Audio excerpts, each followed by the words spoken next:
responsinya seperti responsi 1 kemarin, dikasih rangkaian terus dirangkai dan disimulasikan. Jadi seperti itu.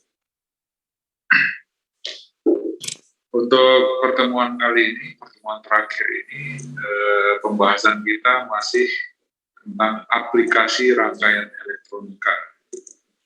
Yang tujuannya adalah kalian setelah mempelajari bagaimana merangkai rangkaian untuk komponen-komponen tertentu seperti transistor, op-amp, dan sebagainya,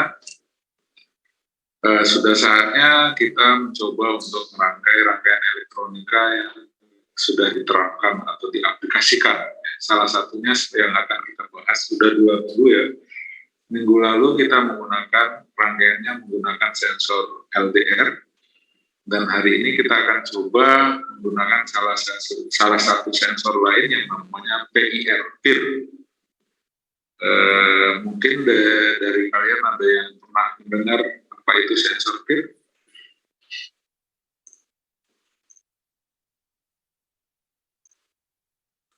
Sensor gerak bukan? Singkatan dari apakah PIR?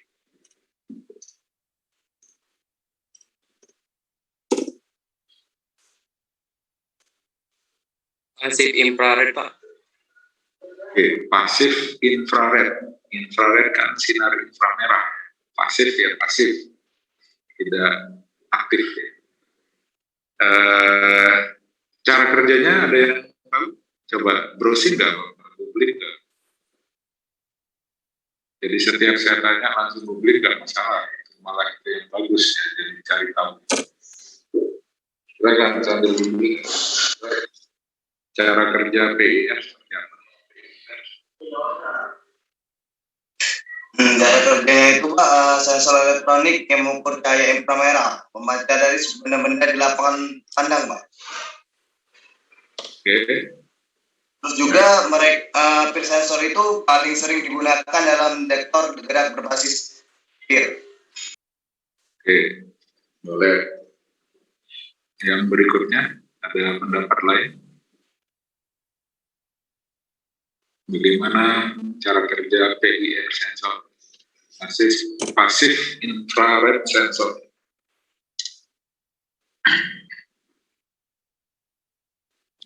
Cukup banyak digunakan juga selain LDR.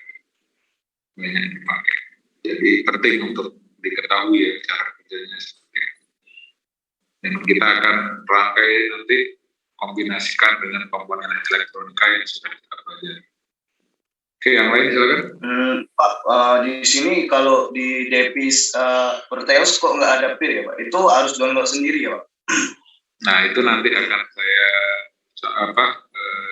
kasih tahu langkah-langkah dalam mengimplementasikan library-nya. Nah, itu saya mau ke sana nanti. Jadi ya, silakan dicoba ya. PIR pasti nggak ketemu karena Proteus standar itu nggak menyediakan sensor. Tapi kalau LDR, untuk menghemat waktu ya. Jadi sensor PIR ini bekerja mendeteksi inframerah, kan pasif ya, pasif infrared. Tapi dihasilkan oleh apa? Dihasilkan oleh objek yang bergerak. Jadi kalau ada gerakan objek, nah tapi objek yang seperti apa? Objeknya harus makhluk hidup ya, yang menghasilkan suhu. Atau kan suhu itu kalau ditangkap secara infrared, misalkan punya kamera inframerah, pernah nonton film-film canggih yang menggunakan kamera inframerah, kan kalau malam gelap itu masih kedetek gerakan makhluk hidup biasanya karena menghasilkan cahaya. Kenapa? Dari suhu badannya.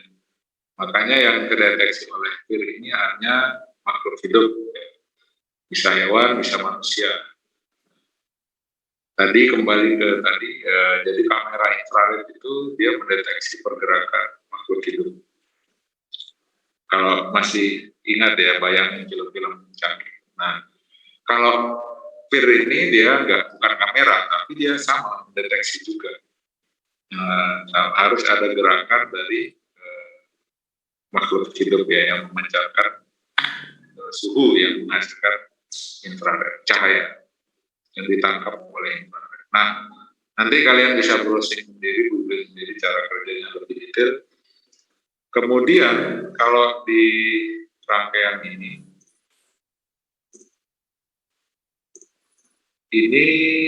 ada, jadi sensor PIR itu ada output, VCC, dan ground. Mungkin saya langsung saja, lebih bagus gambarnya nah ini lebih bagus. Jadi ini tampilan dari sensor di Proteus, silakan bisa dicek, pasti nggak ketemu karena ini harus ditambahkan sendiri, dan bagaimana prosesnya akan saya jelaskan setelah saya jelaskan cara kerja dari rangkaian. Cara kerja rangkaian ini adalah kita terpaksa tanda kutip ya, tambahkan logic state untuk sebagai asumsi bahwa ada atau tidaknya objek yang bergerak di sekitar PIR ini. Tentu PIR ini punya keterbatasan, jarak jangkauan objek yang bisa dideteksi nanti bisa dicek tergantung sensor PIR-nya. Ada sensor yang mahal lebih jauh, jadi objek yang agak jauh juga bisa terdeteksi. Jadi ada keterbatasan. Tapi kalau PIR-PIR yang murah itu, yang biasa kita pakai, yang kita kan nggak beli yang mahal ya, itu paling jauh 4 meter kalau nggak salah. Itu pun nggak nyampe kan. Jadi kenapa disebut lampu tangga otomatis, ini cuma judul doang ya. Maksudnya lampu ini nanti lampu yang berada di daerah tangga rumah, tangga bangunan, yang orang mungkin jarang lewat situ, dan untuk menghemat daya listrik, lampu ini yang ada di daerah tangga itu akan menyala hanya pada saat ada orang lewat. Ini untuk manusia.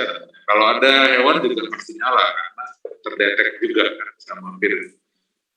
Kalau ada orang lewat di tangga tersebut, maka akan kedeteksi sehingga outputnya menjadi high ya, atau menghasilkan tegangan. Outputnya menghasilkan tegangan, maka karena di sini ada resistor, maka menghasilkan arus. Ya, ini kan sumber tegangan ini output.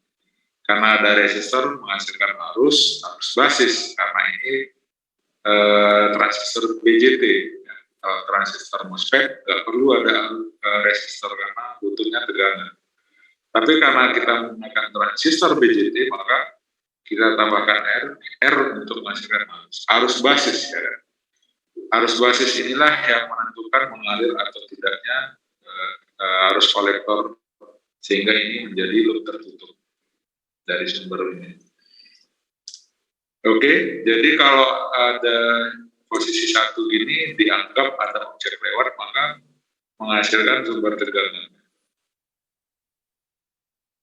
Sehingga menghasilkan arus karena ada R, di sini arus basis cukup untuk membuat Q1 atau transistor BJT ini menjadi on. Kenapa on? Karena mengalir arus kolektor. Kalau arus mengalir ke kolektor, berarti ini posisinya seperti saklar tertutup, sehingga loop ini menjadi loop tertutup.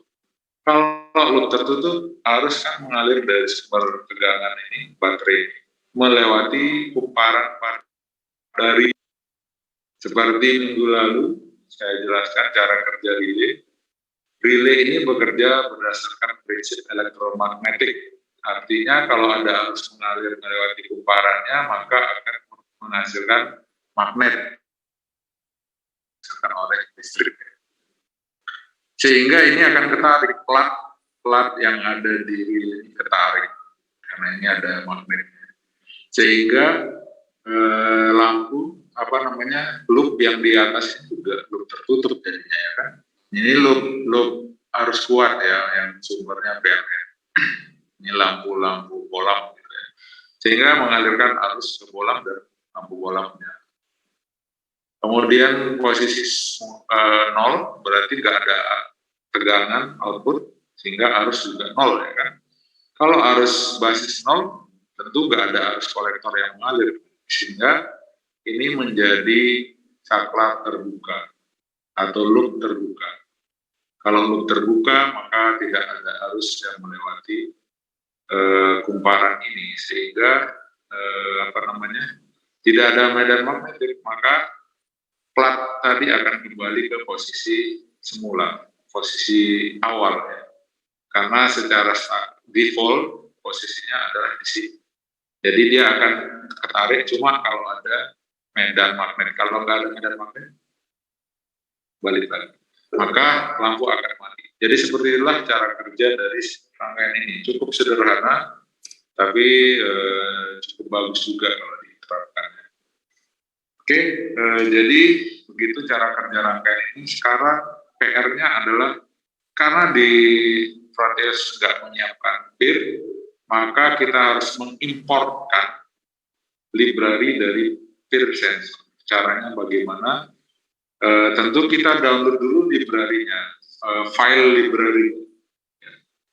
Dan saya sudah mendownloadnya, saya share di grup saja ya. Bentar, saya share di grup WhatsApp.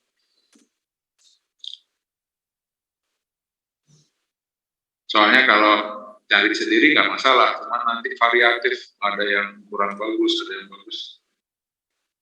Tak copyin saja, tak share aja yang saya sudah download yang bagus.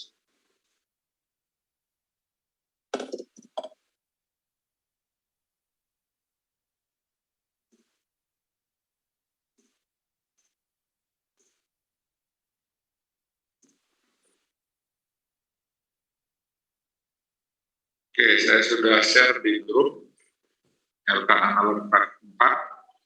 Silakan di download dulu semua. Itu bentuk filenya adalah zip, formatnya zip, jadi harus diekstrak. Di download dulu. Kalau sudah, saya akan lanjutkan. Silakan yang belum presensi. File file library untuk PIR-nya. Sekarang kalian bisa buka Proteus-nya lagi. Kalau yang tadi udah kebuka, ditutup dulu karena kayak menginstal ini harus ditutup baru dibuka. Kalau yang belum dibuka ya sekarang dibuka Proteus-nya. Oke, bagi yang sudah mengimportkan library PIR tadi, maka kalian langsung saja cari di pick device, ambil device, ketik PIR, nah, maka akan muncul 3-4 buah PIR. Yang atas ini bukan PIR, cuma ada P Empire ini yang bikin kedetek, ini bukan. Yang PIR itu yang bawah 4. Pakai yang paling atas saja ya. Berdua dari atas. Klik 2 kali, sudah terimport. Kalau sudah, ini belum bisa dipakai ya.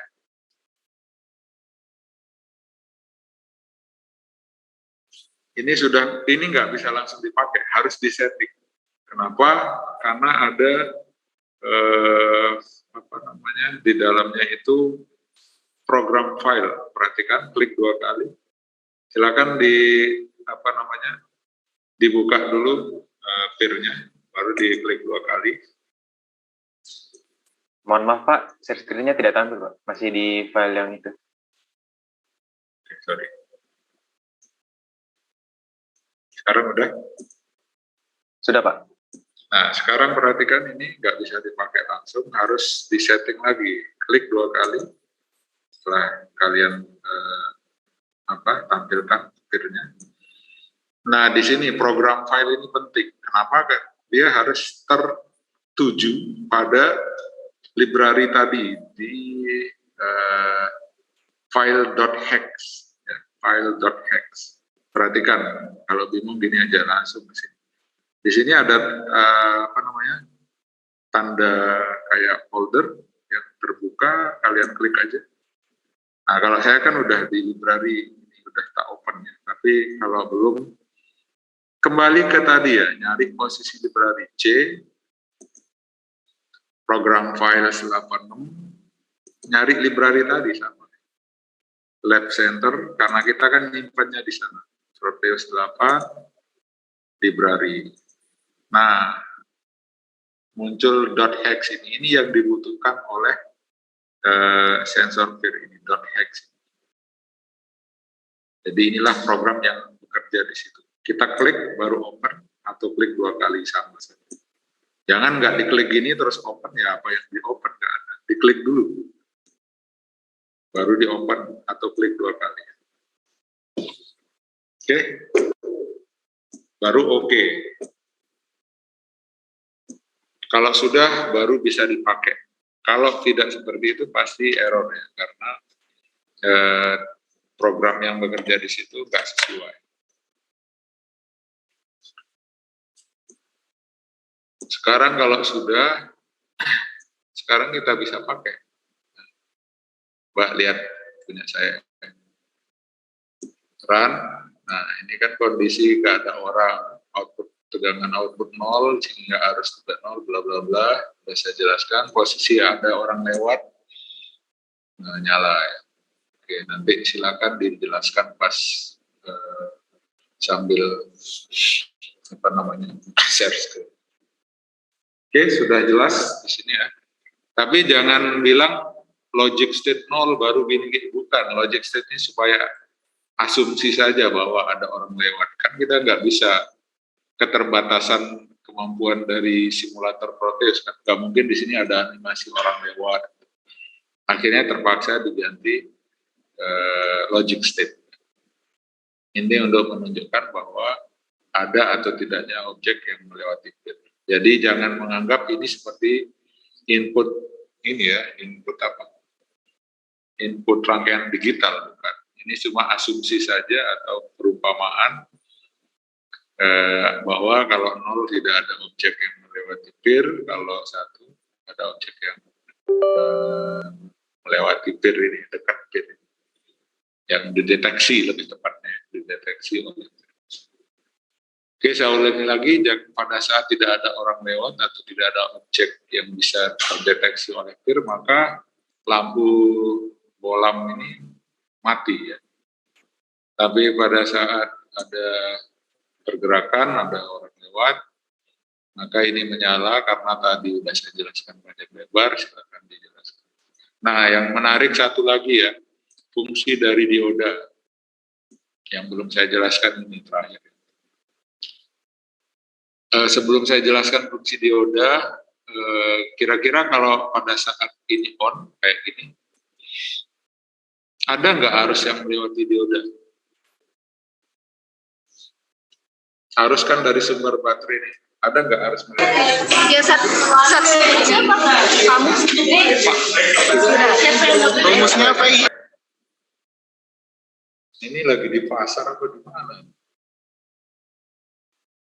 Siapa tadi? Bapak saya Pak pencet tadi Pak. Lagi di mana Mas? Suaranya ngeri banget. Di rumah baru ramai. Oh, lagi ngumpul. Ya cari yang lebih tenang. Kaget ya. Suaranya gede banget. Cari yang tempat yang lebih tenang Mas ya. Kuliah ya sempat kuliah ya. Banyak kalian yang kuliah sambil naik motor tahu. Cuman ya silahkan selama bisa mengikuti dan tidak mengganggu. Oke, kita lanjutkan. Pertanyaanku silakan dijawab dulu. Gimana, ada nggak harus melewati? Clue atau petunjuknya adalah apakah D1 ini kondisi reverse bias atau forward bias? Bias maju atau bias mundur, itu clue-nya, petunjuk. Apa ini? Reverse atau forward? Maju atau mundur?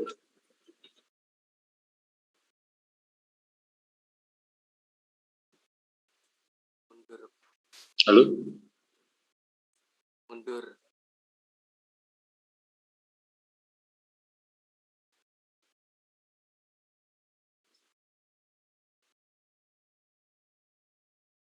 Diodenya posisi bias maju atau bias mundur?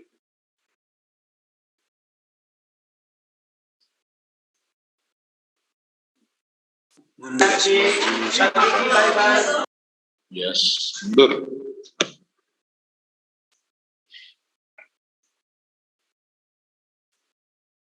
Yang lain?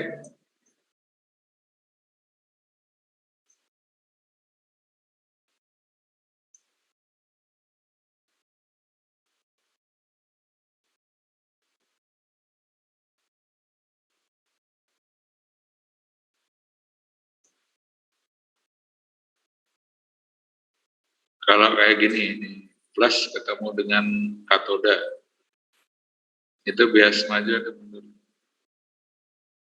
Mundur ya, berarti tidak ada ya, harus yang melewati. Ya harusnya ke sini. Nah sekarang kalau kondisi kayak gini, apalagi ya? Fungsi dari dioda di sini, biar cepat ya. Fungsi dari dioda di sini adalah untuk mencegah kickback voltage, tendangan balik voltage yang disebabkan oleh electromotive force. Nanti diingat-ingat ya pelajaran zaman SMA, pernah dengar gaya gerak listrik EMF, electromotive force. Ya nanti dicari tahu ya. Jadi induktor, kumparan ini kan induktor, itu menyimpan juga muatan listrik sama kayak kapasitor, cuma beda tipe saja ya. Kalau itu bentuknya kapasitans, kalau ini induktansi. Nah, sesaat setelah misalkan ini ya, posisi ini kembali, ini kan masih nyimpan, ya.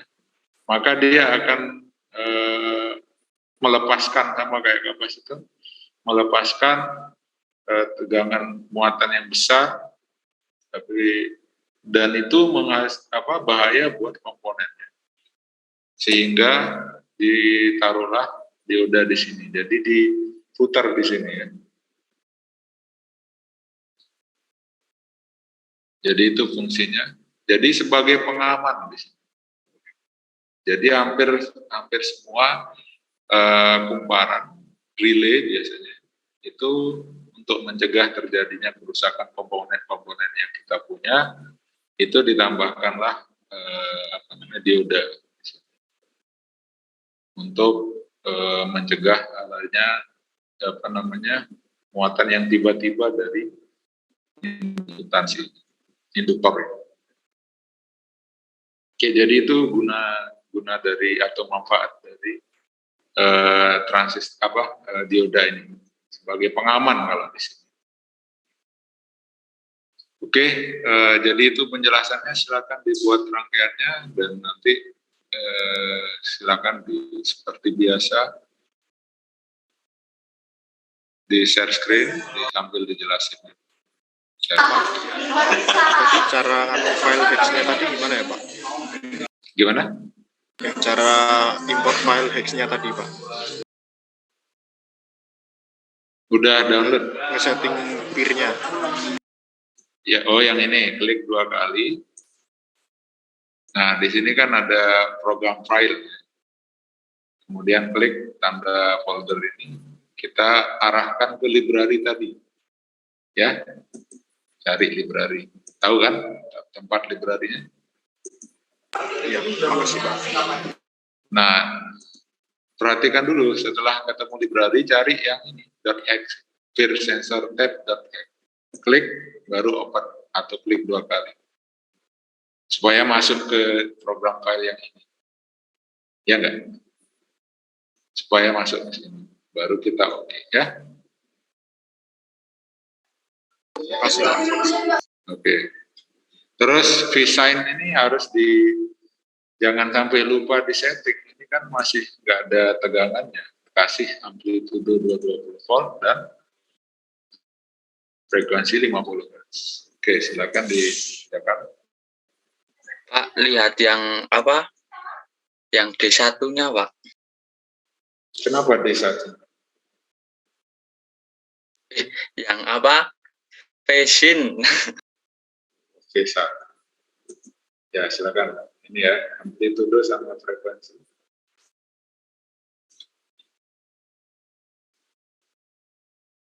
Terima kasih, Pak. Amplitudo 220 volt, tegangan ya, amplitudo kan tinggi gelombang tegangan. Untuk ini tegangan. Kemudian frekuensinya 50 Hz. Kayak PLN umumnya. Jadi ini settingan V1 alias design atau sumber tegangan PLN. Oke, ada lagi? Silakan ditanyakan.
Masih nggak ada Mil rip sensornya ini. Udah aku copy tadi. Gimana masih? Gimana? Maaf Pak. Moodnya kepencet Pak. Ya, tanya saya nggak? Maaf Pak, soalnya lagi PC teman yang bisa ini Pak. Maaf Pak ya. Oke. Ya, apa-apa.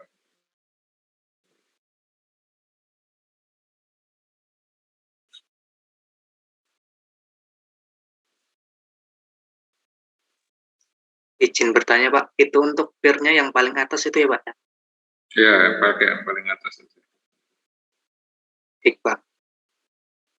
Saya nggak tahu bedanya itu kayaknya sama aja. Saya belum tahu bedanya.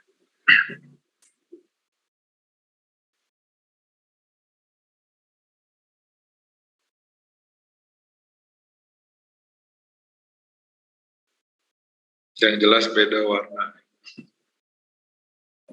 Warna ada yang hijau, ada yang ungu kalau nggak salah.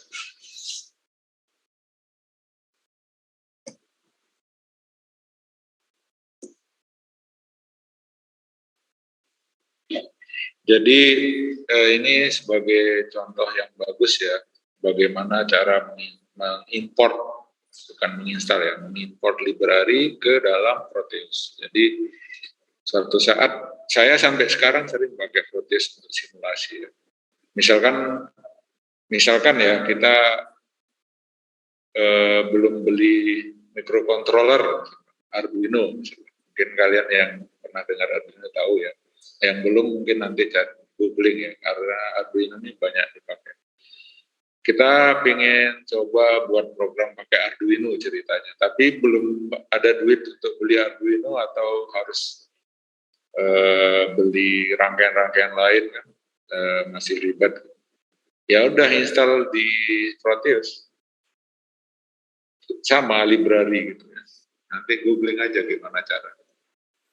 Nah, contohin ya.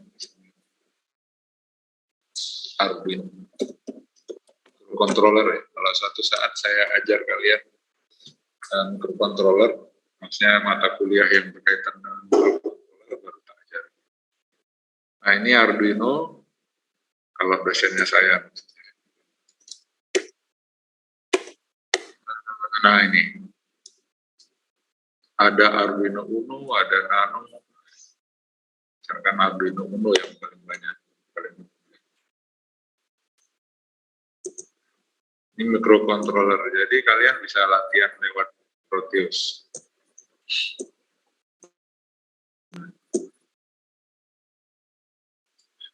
Kalau tertarik, silakan cari tahu sendiri apa Arduino. Ini tulisannya Simulino Uno, tapi sebenarnya Arduino Uno, cuman biar nggak persis nggak tahu. Tapi Arduino Uno seperti pin-pinnya, kemudian jumlah pin semuanya. Kita bisa memprogram dari sini, terus simulasikan bisa. Menghemat budget atau belajar secara online. Jadi ini nggak ada ruangannya, saya install. Coba kalian cari Arduino, ada nggak? Kayaknya nggak ada ya, harus dulu saya install. Apa import?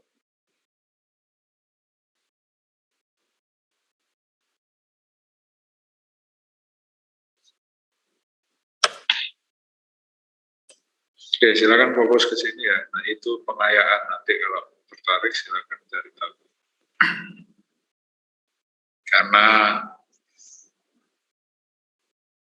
skripsi sebagian besar anak-anak elektro, mahasiswa elektro, itu menggunakan Arduino.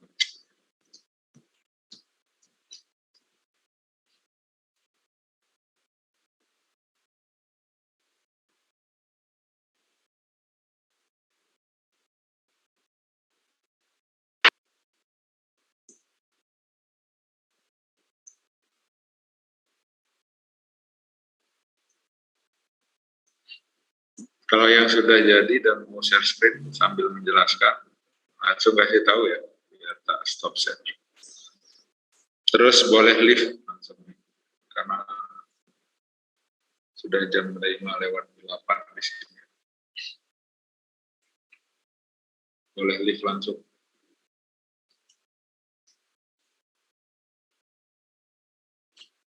Dan silakan mengerjakan laporan terakhir ya.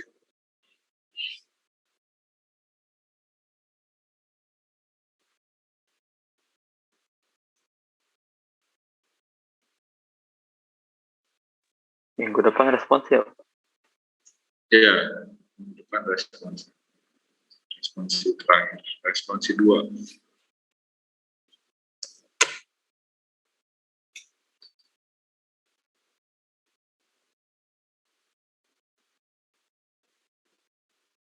Responsinya nanti mungkin kemungkinan besar saya kasih rangkaian terus disimulasikan. Jadi kalau yang sudah terbiasa bikin rangkaian ya harusnya bisa.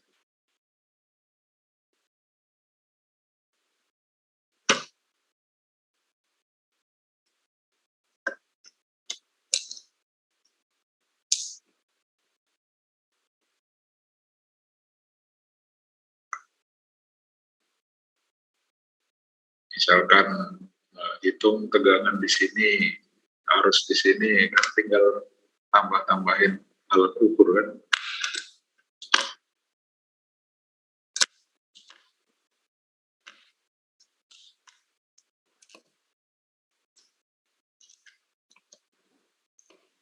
Tambahin multimeter, ampermeter apa,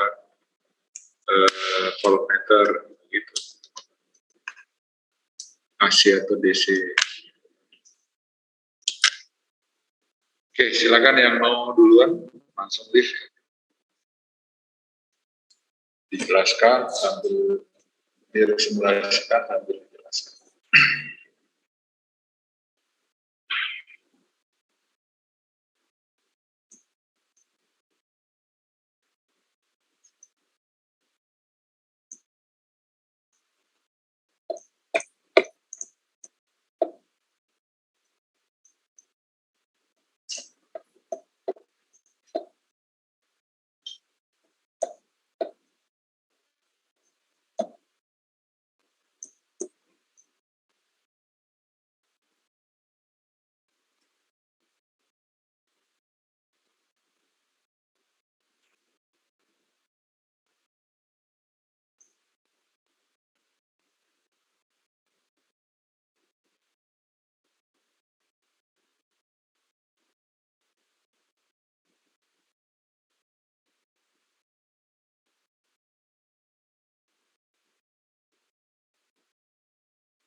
izin mencoba Pak.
Oke, silakan ada yang mau coba.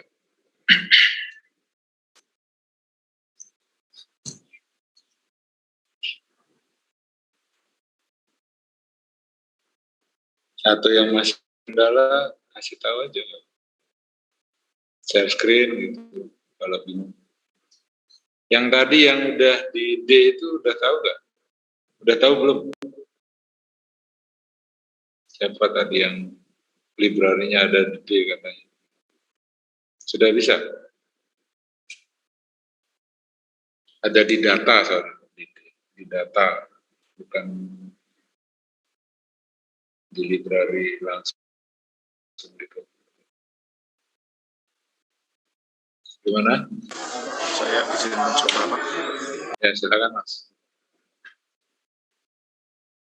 Sambil dijelaskan ya cara prinsip kerja rangkaian. Di zoom dikit supaya gede.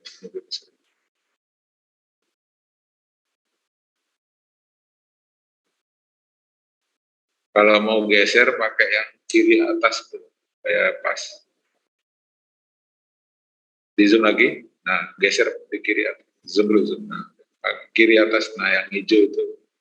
Terus, nah geser aja, klik. Nah di situ gesernya. Nah udah pas, klik lagi, klik dulu. Kalau udah pas, klik. Nah gitu ya semuanya. Saya dulu kalau belum tahu stres sama berarti geser-gesernya, tapi gesernya di situ ternyata. Oke silakan sambil dijelaskan. Ini pada saat nol ini anggap aja nggak ada orang.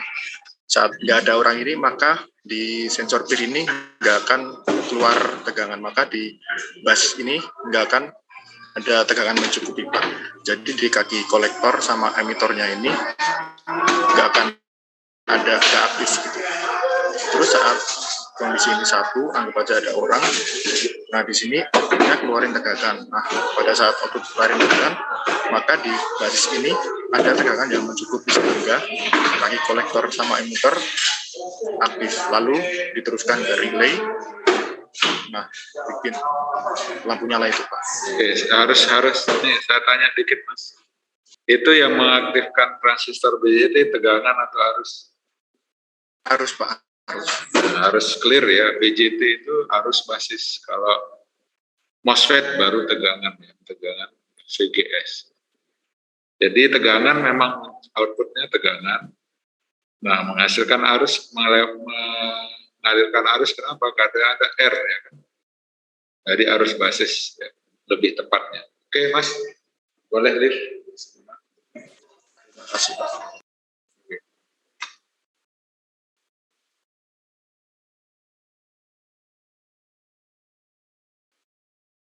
Ya berikutnya silakan.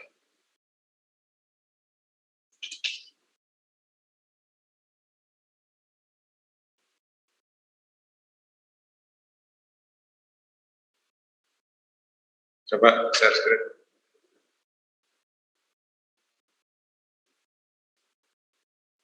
Mas Bima kalau mau lift nggak apa-apa ya, kita udah selesai. Iya Pak.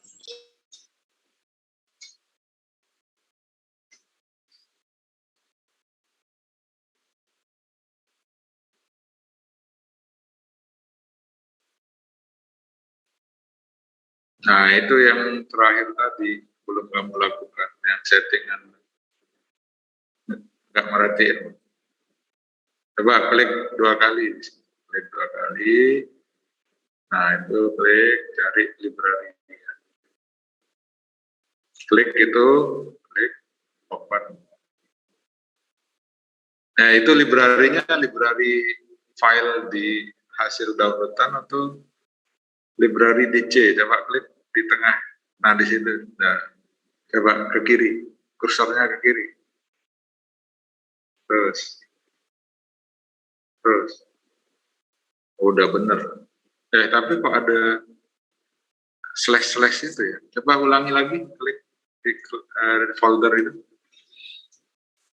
Kita pastikan ya, ke C, dispesi, ini dispesi, PC, bawahnya.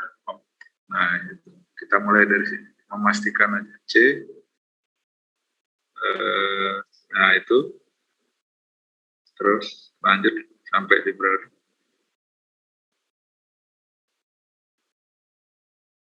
Nah, itu. Nah, open, terus oke. Oke di atas. Nah, oke. Nah, sekarang coba.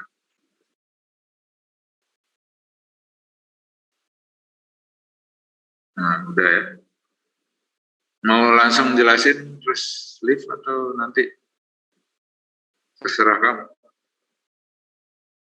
Ya, silakan dijelaskan. Posisi nggak ada objek orang, nggak ada orang lewat lah. Apa sederhana.